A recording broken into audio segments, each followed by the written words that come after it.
नमस्कार सबको। चलिए आज फिर से शुरू करते हैं एक टिप ऑफ द डे। आज का टिप जो है हमारा माइंड मैप सीरीज का लास्ट टिप होगा। ओके। ये फिर से बिगिनर्स के लिए है ना। ये फिर से हमारा बिगिनर्स के लिए आएगा आपके पास, और ये माइंड मैप सीरीज का लास्ट टिप है। आज हम लोग क्या सीखेंगे कि अंग्रेजी में शब्द कैसे कैसे होते हैं, मतलब अफर्मेटिव सेंटेंस क्या होता है, इंटरोगेटिव क्या होता है ना, डब्ल्यूएच क्वेश्चन क्या होता है। बस हम लोग आज यही सीखना चाह रहे हैं, और उसका स्ट्रक्चर मतलब उसका फॉर्मेशन कैसे होता है, शब्द कैसे बनता है। बस हम लोग वही देखने जा रहे हैं हम लोग। तो इससे पहले हम लोग कुछ शब्द जो बार बार हमको आएंगे, जो आगे जब हम लोग पढ़ेंगे तो उसमें भी आएंगे, तो उसमें हम लोग बात करते हैं हम लोग। चलिए, सबसे पहले हम लोग तो जानते हैं सब्जेक्ट वर्ब ऑब्जेक्ट के बारे में, सबको पता होगा। फिर भी थोड़ा सा मैं आपको यहाँ से थोड़ा सा ब्रीफ करना चाहूंगा, क्योंकि मैं नहीं चाहता हूँ कि अगर किसी एक को भी ये चीज क्लियर ना हो तो उसे दिक्कत हो आगे चल के। क्योंकि अगर आपको माइंड में 1 2 और 3 अगर क्लियर है, तो मुझे नहीं लगता है कि आपको ट्रांसलेशन में चाहे टेंस में कभी भी कोई भी दिक्कत आएगी। So let's have a look. Subject. Subject क्या होता है? जिसके बारे में बात हो रही है और जो काम करता हो। जैसे एक एग्जांपल लेते हैं, राम ने रावण को मारा। तो हम क्या देख रहे हैं कि राम, इसमें अगर बात करें तो राम और रावण दोनों के बारे में बात हो रहा है। लेकिन गौर कीजिएगा कि काम कौन कर रहा है। मारने का काम राम कर रहा है, मतलब सब्जेक्ट राम है। ओके।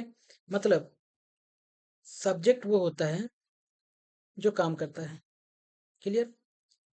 ये सब्जेक्ट हो गया। सब्जेक्ट वो होता है जो काम करता है। और सब्जेक्ट से जब हम पूछते हैं कि वो क्या करता है, तो वही बताता है कि उसका वर्ब क्या है। मतलब राम ने रावण को मारा, तो राम से पूछे राम क्या कर रहा है, तो राम मारने का काम कर रहा है।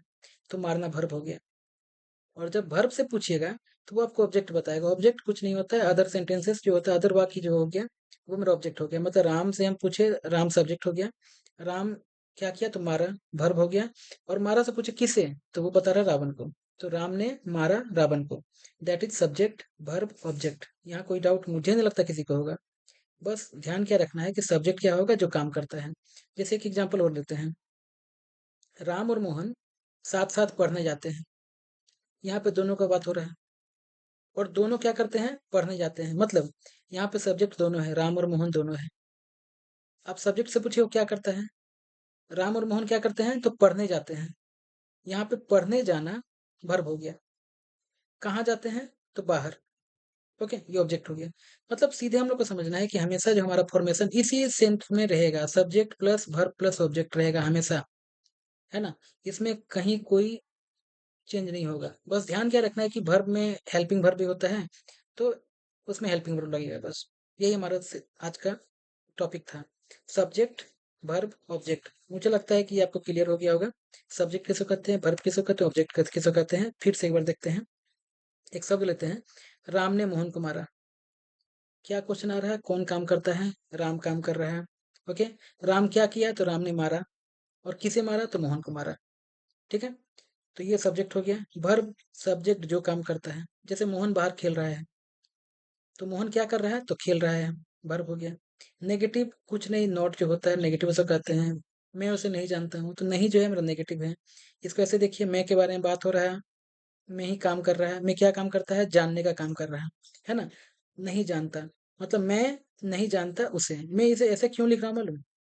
मैं बस इसको इस फॉर्मेट में डाल रहा हूँ, सब्जेक्ट वर्ब और ऑब्जेक्ट। जिसको ये फॉर्मेट क्लियर हो गया, मुझे नहीं लगता उसे कभी कोई दिक्कत होगा। SVO, बस आपको ये याद रखना है बस।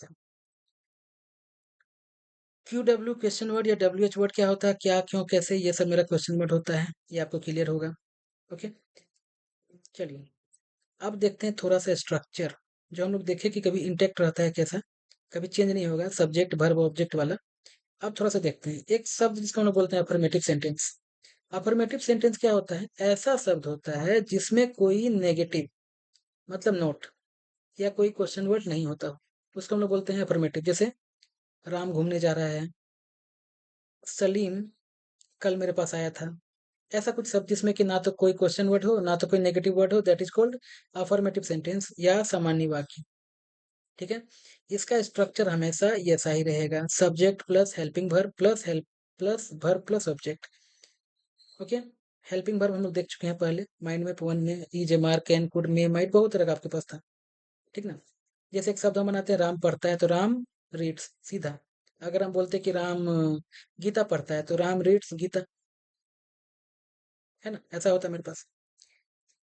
अब देखते हैं एक शब्द आएगा क्या।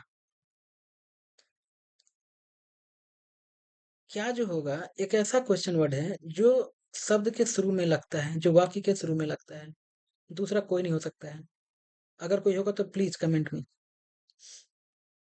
जैसे क्या राघव पढ़ता है, क्या वह खेलता है ना, ऐसा आएगा। क्यों जाते हो तुम, ऐसा बोल के वो शक्तिमान टाइप का हिंदी नहीं चलेगा यहाँ पर। तुम वहां क्यों जाते हो होगा, मतलब क्या के अलावा आपके पास ऐसा कोई भी WH वर्ड नहीं है जो कि शब्द के शुरू में आता हो। अगर हो तो काइंडली कमेंट में, मैं इस फॉर्मेशन को रिवाइज करूंगा। चलिए, अगर WH वर्ड में क्या शब्द के शुरू में हो तब क्या होगा। कुछ नहीं करना है, ये सेम का सेम रहेगा, इसमें कोई चेंज नहीं होगा। बस एक स्टेप हम लेफ्ट की तरफ चल जाएंगे और वहां हेल्पिंग वर्ब लगाएंगे, है ना। जैसे क्या राघव पढ़ता है, तो हम लोग क्या देखें कि यहाँ पे एक हेल्पिंग वर्ब लग गया, डज राघव रीड। ये हेल्पिंग वर्ब कैसे लगता है वह हम लोग बाद में आगे जब हम लोग पढ़ेंगे तो और क्लियर हो जाएगा, है ना। आप उसके लिए चिंता मत कीजिए, पहले यहाँ समझिए कि हम लोग क्या आज आज हमारा जो स्ट्रक्चर है उसको हम कैसे देख रहे हैं।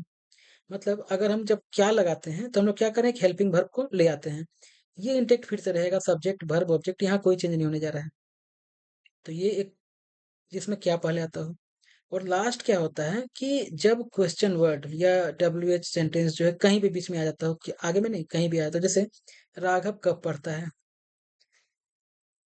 ना, तो उसमें हम लोग क्या करते हैं, फिर से एक स्टेप लेफ्ट की तरफ जाते हैं। सेम इसी तरह रहेगा, एक स्टेप लेफ्ट में जाते हैं और यहाँ हम लोग क्वेश्चन वर्ड का भी इंग्लिश करते हैं। गौर कीजिएगा, यहाँ पे हम लोग क्या का इंग्लिश नहीं कर रहे थे, यहाँ पे हम लोग वाट नहीं लिखे हैं, क्या का इंग्लिश वाट यहाँ पे हम लोग नहीं लिख रहे, हम लोग हैं। लेकिन यहाँ पर जब कब आ गया ना, तो सबसे पहले क्वेश्चन वर्ड आएगा, तब हेल्पिंग वर्ब आएगा, तब सब्जेक्ट। ये तो मेरा इंटेक्ट रहेगा हमेशा। ओके। और जो हेल्पिंग वर्ब होता है हमेशा सब्जेक्ट को देख के बनता है। जैसे यहाँ क्या बना, पहले क्वेश्चन वर्ड, फिर हेल्पिंग वर्ब, फिर राघव, फिर read. Okay. Raghav reads, does Raghav read, और व्हेन डज राघव रीड। तो हम लोग तीन तरह का सेंटेंस देख लिए, तीन तरह से यही तीन बनता है मेरे पास, चौथा कोई नहीं होता है। मतलब अगर अफर्मेटिव सेंटेंस है, सिंपल सेंटेंस है, मतलब जिसमें ना तो कोई WH वर्ड है ना तो कोई नकारात्मक शब्द है, तो हम लोग सीधे बनाएंगे subject plus helping verb plus verb. Okay, plus object, ये हमेशा इंटेक्ट रहेगा। अगर क्वेश्चन वर्ड में क्या पहले आ गया, बिगनिंग में आ गया है, तो क्या का इंग्लिश मत कर दीजिएगा। ओके, सिर्फ हेल्पिंग वर्ब शुरू हो जाएगा, हेल्पिंग वर्ब, फिर से सब्जेक्ट वर्ब ऑब्जेक्ट। और अगर बीच में क्वेश्चन वर्ड है, तब पहले क्वेश्चन वर्ड का ट्रांसलेशन होगा, उसके बाद फिर से हेल्पिंग वर्ब, सब्जेक्ट, वर्ब और ऑब्जेक्ट होगा। ये था सिंपल सा एकदम। अगर माइंड मैप को आप समझना चाहें तो मुझे लगता है ये बहुत ही बेसिक था, मगर ये आपको समझ में जरूर आ गया होगा। मैं चाहूंगा कि आप लोग इसको माइंड मैप 1 2 3 को अच्छा से रिवीजन कर ले, क्योंकि बार बार ये यूज में आएगा हमारा। और हम एक एक करके अब एक एक स्ट्रक्चर को देखेंगे, है ना। और फिर से हम लोग एक अलग क्लास में, अब जो हम लोग शुरू करेंगे वो हमारा एक सेपरेट स्ट्रक्चर होगा। So kindly do revise mind map 1 2 3, okay, because all threes are like a golden rule of English. Thank you for watching.